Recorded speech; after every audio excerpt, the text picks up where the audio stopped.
1 ఇయర్లో ఏం చేసిండో కొత్త పని ఒకటి చెప్పండి నాకు. హైదరాబాద్లో కానీ బయట కానీ ఎక్కడ ఒక్కరు అడగండి బ్రదర్. దేని స్పందన? మరి 2014 ముందు కాంగ్రెస్ అనే దరిద్రం ఉండే కదా, శనేశ్వరం ఉండే కదా, అప్పుడు ఎందుకు వండలే? కాళేశ్వరం లేకుండా వండే మాట వాస్తవం అయితే 2014 ముందు ఈ పీకుడు గాలందరూ ఎక్కడ పోయినరు? అప్పుడు ఎందుకు లేవు పంటలు? అప్పుడు ఏడదచ్చిరు మరి? అప్పుడు ఉండేగా శ్రీపాద ఎల్లంపల్లి, అప్పుడు కూడా ఉండేగా, మరి అప్పుడు ఎందుకు వండలే పంటలు? కాదు అప్పుడు ఎందుకు వండలే? మరి దీనికి సమాధానం చెప్తాడా ముఖ్యమంత్రి? అంటే మాట్లాడడం ఏదైనా మాట్లాడచ్చు బ్రదర్, నోరు ఉంది కదా, రాష్ట్రీయ మీడియా ఉంది కదా, మేనేజ్మెంట్ చేస్తున్నాం కదా, ఏదైనా మాట్లాడచ్చు. కానీ వాస్తవం ఏంది?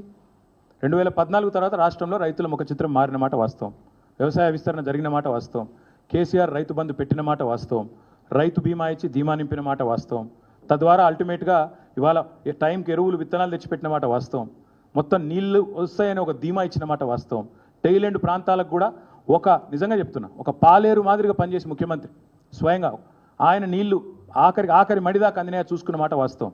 అందుకే ఇలా పంటల విస్తరణ పెరిగింది. వీళ్ళు నేను ఒక మాట అంటే నాకు ఎంత గమ్మత్ అనిపించిందంటే, నిన్న చూస్తే సన్నాలకు బోనస్ ఇచ్చినవని సన్నాసి మాటలు మాట్లాడుతుండు. ఇచ్చిన బోనస్ 25 కోట్లు, ఎగ్గొట్టింది 7,600 కోట్లు. ఎవడన్నా మెడకామి తలకాయనోడు మాట్లాడతారా బ్రదర్? నేను ఏదో పొడిచినా అని సిగ్గుశరం ఉందా మాట్లాడి? కనీసం పక్కనున్న వాళ్ళని చెప్పారా పెద్దోళ్ళు, తుమ్మల నాగేశ్వరరావు గారు లాంటి పెద్దోళ్ళు పిచ్చి మాటలు మాట్లాడకని? ఎట్లా ఇంత అన్యాయంగా మాట్లాడితే?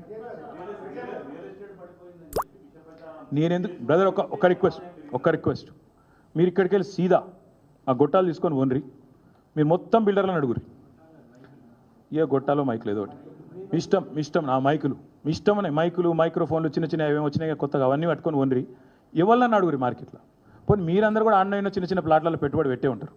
మీరు రేవంత్ రెడ్డి అంత స్థితిమంతులు కాకపోవచ్చు, కానీ కొన్ని ప్లాట్లలో మీరు కూడా పెట్టుబడి పెట్టే ఉంటారు. పడ్డాయా లేవా నన్ను అడుగకురి, నాకు చెప్పకుండ్రి, మీ మనస్సాక్షిని అడగండి.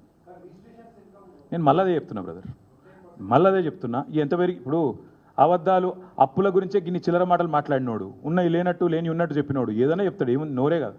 మీరు రాష్ట్రంలో మీరు ఉండనే ఉన్నారు, దాన్ని ఫ్యాక్ట్ చెక్ చేయండి. నిజంగా ఆయన చెప్పిన మాటలు వాస్తవం ఉంటే ఎందుకు దాస్తున్నావు? మరి వివరాలు ఎందుకు? ఆర్బీఐ డాక్యుమెంట్స్ ఎందుకు బయట పెడతలేవు? రికార్డ్స్లు ఎందుకు వస్తలేవు బయటికి? మేము అడిగిన ఒక్కటి ఆర్టీఐలో రాదు బయటికి. ఏదో మొత్తం సమాచార శూన్యం సృష్టించే ప్రయత్నం చేస్తున్నాడు. ఎందుకు? మీడియా కన్నా ఇస్తున్నా కనీసం సమాచారం? గురుకులాల్లోకి మా పిల్లలు పోతుంటే ఎందుకు ఆపుతున్నారండి? టీఆర్ఎస్ విద్యార్థి విభాగం నాయకులు పోతుంటే ఎందుకు ఆపుతున్నారు? ఏం తప్పు లేకపోతే భయం ఎందుకు? ఎందుకంటే ఈ ప్రభుత్వానికి దడబట్టుకుంది. వాస్తవాలు బయటికి వస్తే మీడియా రాయకపోయినా సోషల్ మీడియా ఉంది కాబట్టి భయం. ఎస్.